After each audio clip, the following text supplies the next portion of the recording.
Well, what was described as a problem bear was shot by a man in Mammoth Lakes. The bear had repeatedly charged the man, and that bear was later euthanized. Now, according to a press release from the Mammoth Lakes Police Department, on Sunday, November 30th at approximately 10:20 a.m., Mammoth Lakes police officers and Steve Searles, Mammoth Lakes wildlife specialist, responded to a report of a bear being shot in Sierra Valley sites.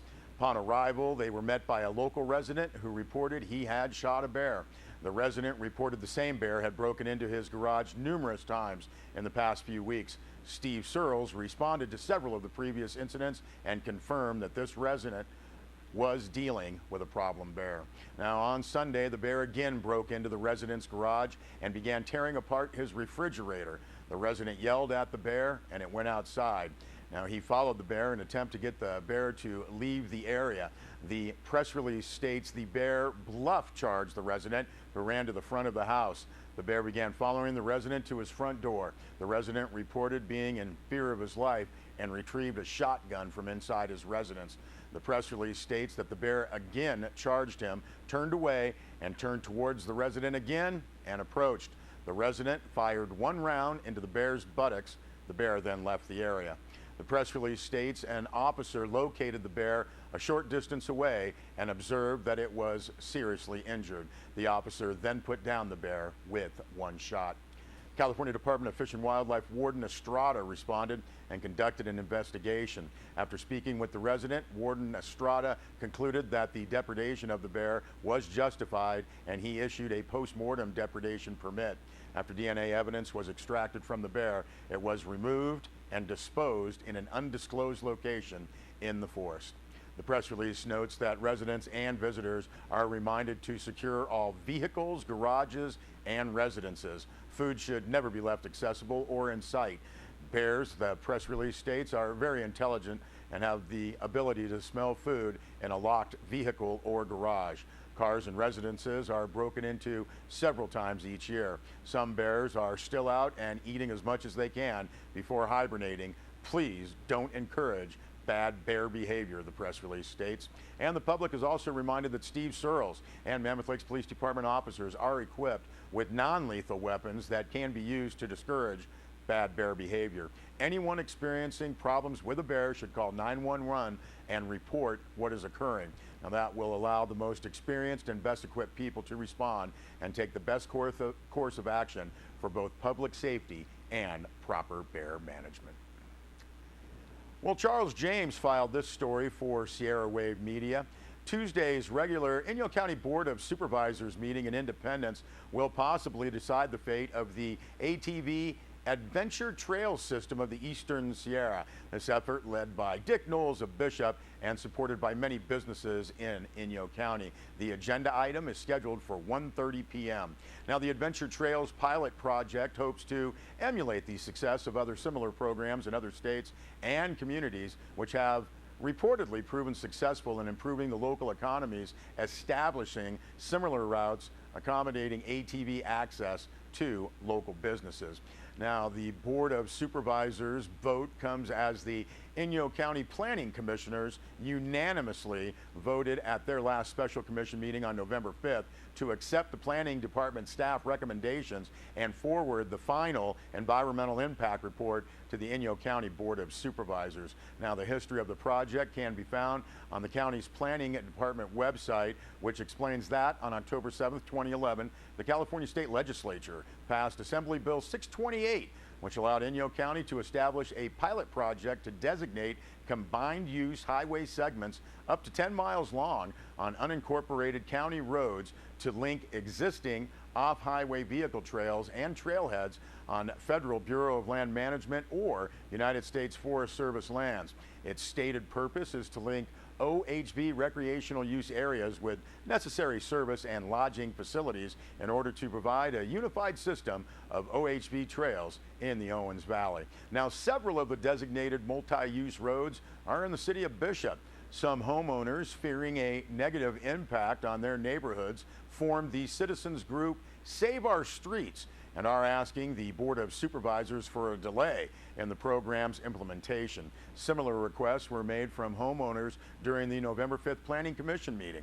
The delay was considered impractical given the timeline under AB 628, which sets a deadline of no later than January 1st, 2016 for the county in consultation with the Department of California Highway Patrol, the Department of Transportation, Caltrans, and the Department of Parks and Recreation to, quote, prepare and submit to the legislature a report evaluating the pilot project as described in section 38026.1 of the Vehicle Code. Now, with only a year to conduct the pilot project and evaluation, time is critical, says Adventure Trails supporters.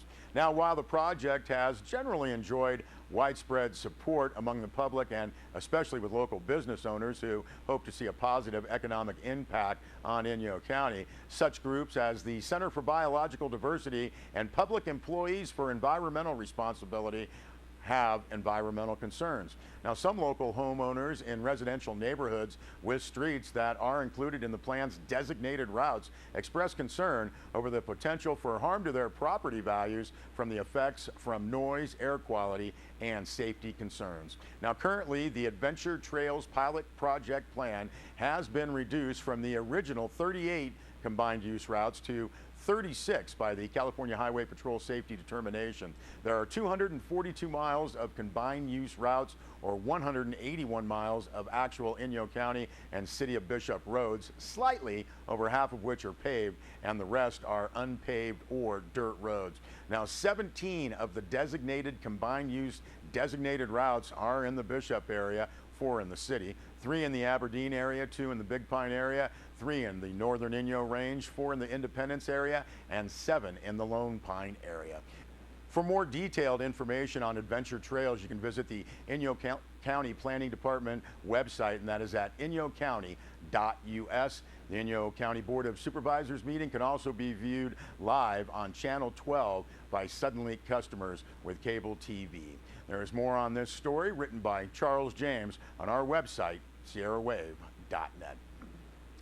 Well, we hope everybody had a happy Thanksgiving, and now we're in December and times for holiday festivities. Sierra Wave Media's Rob Gill filed this story in Mammoth Lakes. So on December 5th, Friday, December 5th, the town would like to invite the entire community to the enhanced Town of Mammoth Lakes official tree lighting ceremony, which takes place in the Footloose Sports parking lot. But also from noon to 6 p.m. we'd like to invite the community to give what they can to those less fortunate during this festive season at the Community Food, Toy and Clothing Drive, taking place at the old Bank of America building, again from noon to 6 p.m. on Friday, December 5th. So this is a generational event. We host this every year. We kick off at around 5:30. We have festive music. We have hot chocolate for sale by local non-profit organizations, the Leo's Club, Mammoth Youth Football, sell some snacks and hot beverages as well. The Mammoth High School Boosters will be selling Christmas trees, so if you want to come along and buy an early Christmas tree and start decorating. We also kick off the season by Mayor Joe Bacon. We'll welcome in our holiday season. We'll officially turn on the light. We do a little countdown with Santa, who arrives compliments of the Mammoth Lakes Fire Protection District. So roughly kind of midway through the proceedings.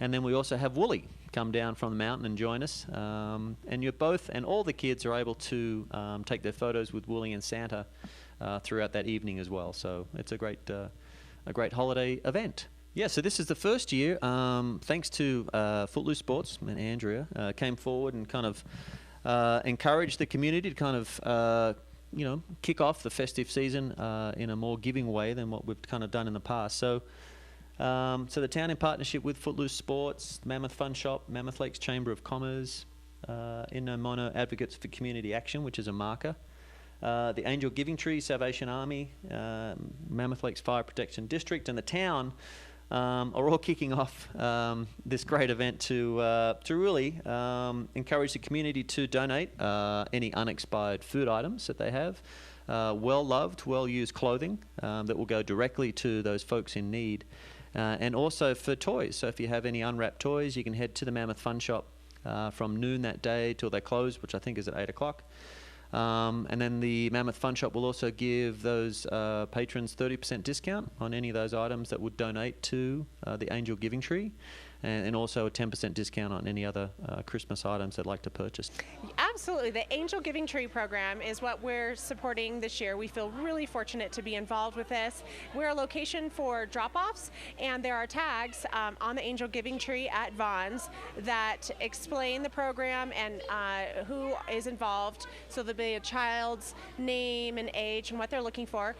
If you want to get your gifts here for them, we offer 30% off that item, and then we collect it here since we're a drop-off. But you can also bring any item by, and on that transaction, we give 10% off everything that you buy on that transaction, just as a thank you for being generous.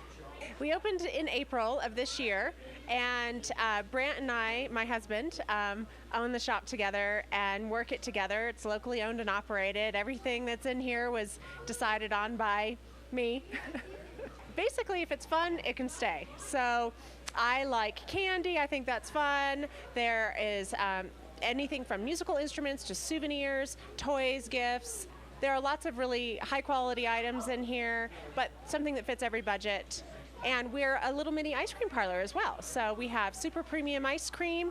We make handmade malts, and we do whatever you want. So you let us know, I want a little bit of this, a little bit of that with free toppings, and we make it exactly as you want it. All winter, we'll have our game table and puzzle table available to you. So if it's really bad weather out there, the mountain shut down, you're thinking, what on earth are we going to do? Come in here, be our guest, play some games, play chess, work on the puzzle, have a cup of hot chocolate or a warm coffee, and stay a while. From noon until 8 is the kind of toy drive, and then from noon until 6 is the food and clothing drive at the old Bank of America building. Probably don't even have to leave your car. You can just drive into the old Bank of America building. We'll have town staff, volunteers, everybody from those local agencies there to take those donations. We have all those donation boxes, and then hopefully we'll be able to give a little bit in return to those donating for the holiday season. So super easy. Old Bank of America building, noon to 6. Just drive by and we'll collect everything and anything that our community would like to give. Well, that's very nice, making it easy to give in Mammoth. Hope everybody has a great time this Friday. Also, the Bishop Area Chamber of Commerce is already planning several events to ring in the holiday season. Coming up this Friday night, everyone is invited to the annual tree lighting ceremony at Bishop City Park. Festivities will include hot chocolate and cookies, carolers, and a visit from Santa Claus. Now, following the tree lighting, shoppers can get a great start on Christmas shopping. Take a stroll downtown through the Street of Lights. Many businesses will be open late, and shoppers will have a chance to win great raffle prizes by having the official Street of Lights map stamped by participating merchants. Coming up this Saturday, the annual Christmas Parade will celebrate the theme Connecting Christmas Past with Christmas Future. Now is the time to register your float, car, walking, or equestrian group. And it's also free and easy to join the Home and Business Decorating Contest. Give the Chamber a call to sign up or nominate a location. They'll come out and take pictures and upload to the Chamber Facebook page. The winners will be determined by likes. If you would like more information or to sign up, please drop by the Chamber office, 690 North Main Street, Bishop. Contact April at 760-873-8405. And we'll also note the Big Pine Civic Club holding its annual Christmas tree lighting program. That's going to be this Sunday, 5 p.m. at Highway 395 and 168 in Big Pine. You can bring the family, enjoy Christmas music, refreshments, and yes, a visit from Santa Claus himself. Gift bags for the little ones will be provided by the Big Pine Volunteer Fire Department. For more information, contact Rick at 760-938-2319. We'll be back with more news.